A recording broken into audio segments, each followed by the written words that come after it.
bagaimana faktor terbaik dari strategi penetapan harga, bagaimana hujan bisa terjadi, bagaimana mula alam semesta. Penelitian dasar berbeda dengan penelitian serapan yang bertujuan untuk memecahkan masalah tertentu.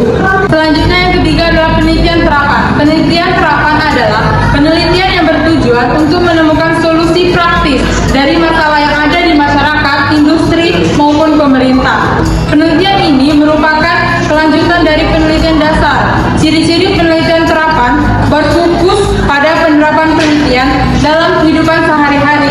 Tingkat abstraksinya rendah. Manfaat dapat dirasakan secara langsung. Hasilnya bisa diterapkan langsung di masyarakat. Tujuan penelitian serapan adalah: 1. Menciptakan inovasi dan pengembangan ilmu pengetahuan dan teknologi atau EPTIK. 2. Memberikan solusi praktis untuk masalah tertentu. 3. Membantu mengatasi masalah yang menjadi topik utama penelitian.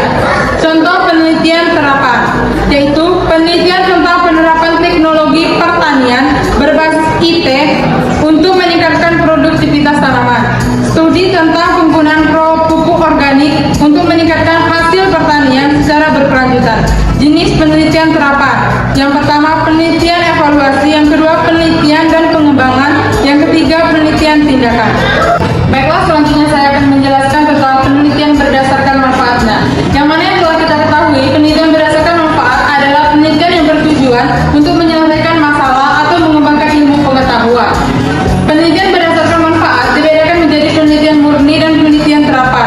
Penelitian murni bertujuan untuk mengembangkan ilmu pengetahuan, sedangkan penelitian serapan bertujuan untuk menyelesaikan masalah.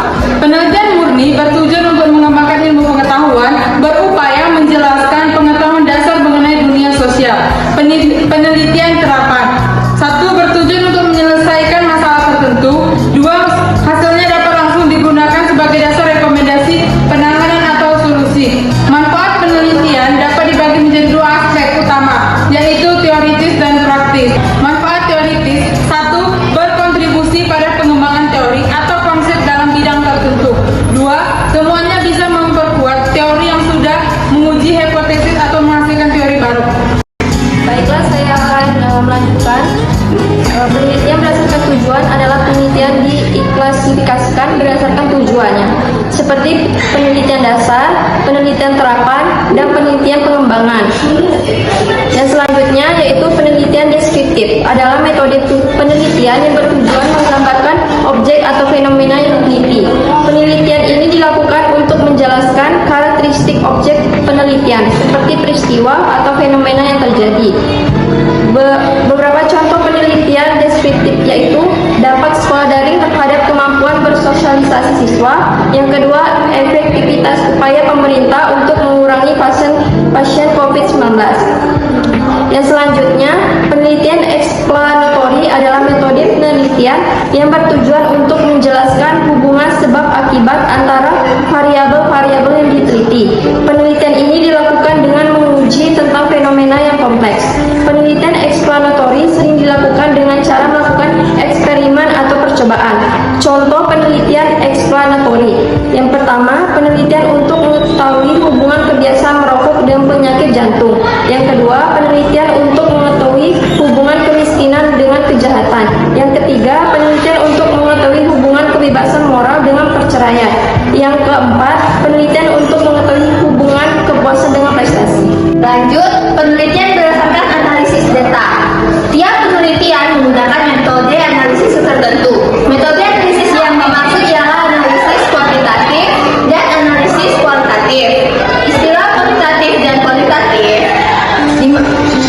dalam penelitian sering digunakan untuk hal-hal yang berhubungan dengan penggunaan angka.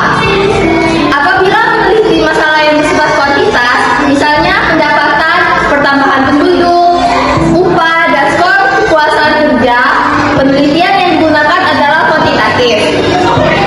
Sedangkan penelitian kualitatif cenderung untuk meneliti masalah-masalah yang tidak menyangkut jumlah atau kuantitas. Peneliti ini berhubungan dengan tipe data. Data dalam penelitian terdiri dari data kuantitatif dan data kualitatif. Jika data kualitatif merupakan data yang tidak mengandung angka-angka, data berupa kata-kata, gambar, dan kuantitatif ialah data yang mengandung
deskriptif digunakan